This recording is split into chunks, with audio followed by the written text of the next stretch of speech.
Hello and welcome everyone. Hope all of you are preparing well.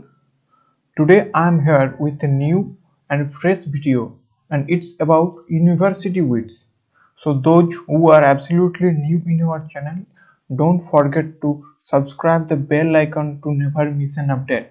So university wits. University wits are a group of dramatists who appeared before William Shakespeare, and they have a tremendous impact on the English drama. These are the scholars who read in the University of Cambridge and Oxford, co-learners who want to exercise daily MCQ. Do join in our Telegram channel. The link is available in the description box. So let's begin. University wits. They are prominent in the second half of 16th century. They transformed the didactic interludes and shapeless chronicle histories into real plays. There are two schools as I earlier mentioned. One is Oxford School and second is the Cambridge.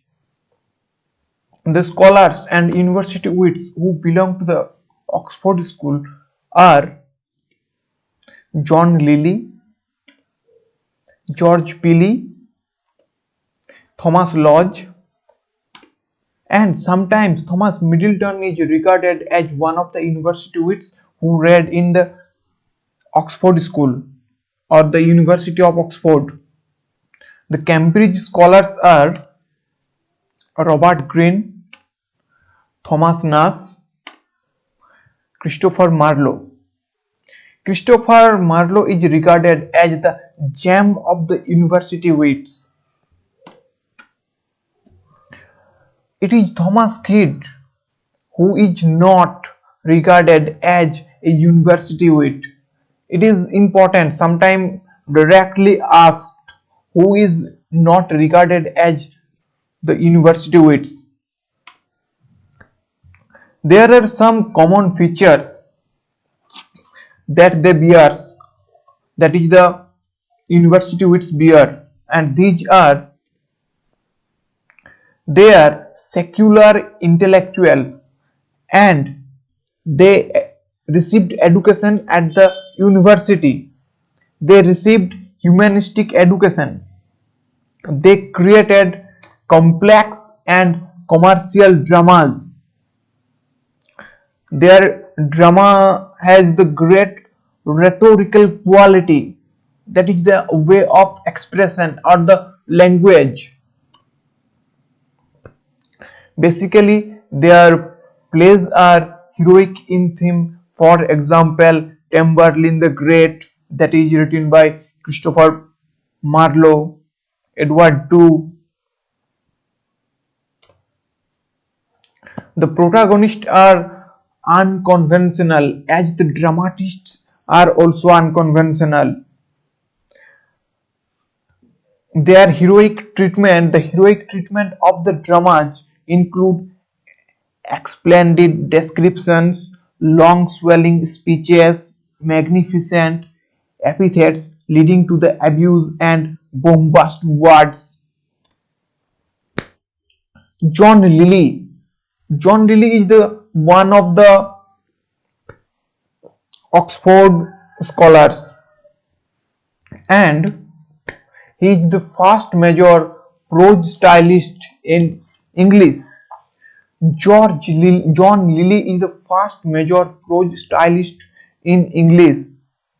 He is powerful in terms of social contract, and he had a brilliant career such as that the likes of Greene could hope only for. That is, like Greene, he had a brilliant career. He wrote witty and court allegories. He drew themes from the classical mythology.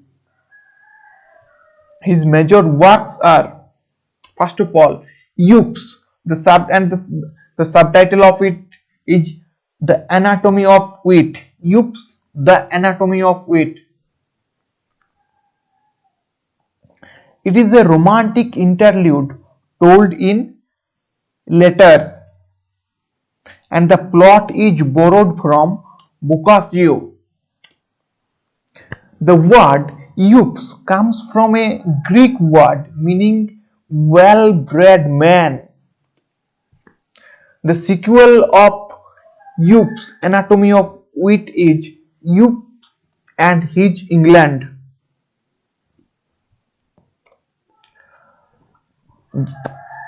John Lyly generally wrote comedies, and his popular comedies are Compass P, Sappho and Frau, Endymion, and its subtitle is The Man in the Moon. It influenced William Shakespeare. His another comedy is Midas, Love's Metamorphosis, The Woman in the Moon. It is the only blank verse play. It is the only blank verse written in blank verse meter. The Woman in the Moon is the only play that is written in blank verse. Generally, Lyly's style is known as euphemism. Now, George Pili, as I earlier mentioned that in this video I will discuss only the university wits who belong to the Oxford school. So it is John Pili. John Pili experimented with many types of dramas, and his major works are The Arraignment of Paris, The Battle of Alcazar, Edward the First, it is Edward the Two, that is written by Christopher Marlowe, David and Fair Bathsheba, The Old Wives' Tale, written in 1995, it is Enoch Arnold Bennett who also wrote The Old Wives' Tale, that is a novel. It is a satire on the popular drama of the day. A Farewell to the Arms is a sonnet written by George Pili, and this sonnet is addressed to Elizabeth I. My dear code learners, please note down these and take a screenshot and write down these in your copy, and do search these in Google, read the summaries as far as you can in Wikipedia to increase your depth of knowledge and clear understandings of the works and the themes, characters of the George Pili's works. Now, Thomas Lodge. Thomas Lodge is another university wit who belong to the Oxford School, and he is the son of the Mayor of London, Sir Thomas Lodge, who was imprisoned for debt in the market. Thomas Lodge sailed on expedition to the Canaries and South America. He responded to the Stephen Gosson's School of Abuse through his work Defense of Poetry, Music and Stage Plays.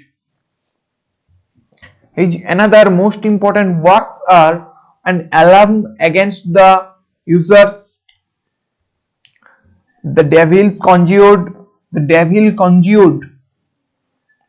It is a defense of ascetic life in the form of a dialogue. The Devil's Conjured is a defense of the ascetic life in the form of a dialogue. Wit's Misery, it is a sermon on the 7 deadly sins. Wit's Misery is a sermon on the 7 deadly sins. So here ends my presentation on Thomas Lodge. Again, it's my appeal to the co-learners, do read these in Wikipedia, in Google, do search in Google, Wikipedia, note down the important themes, major characters, major events, as these are directly asked in the examinations. So, thank you, keep reading, keep smiling, and have a good day. Thank you.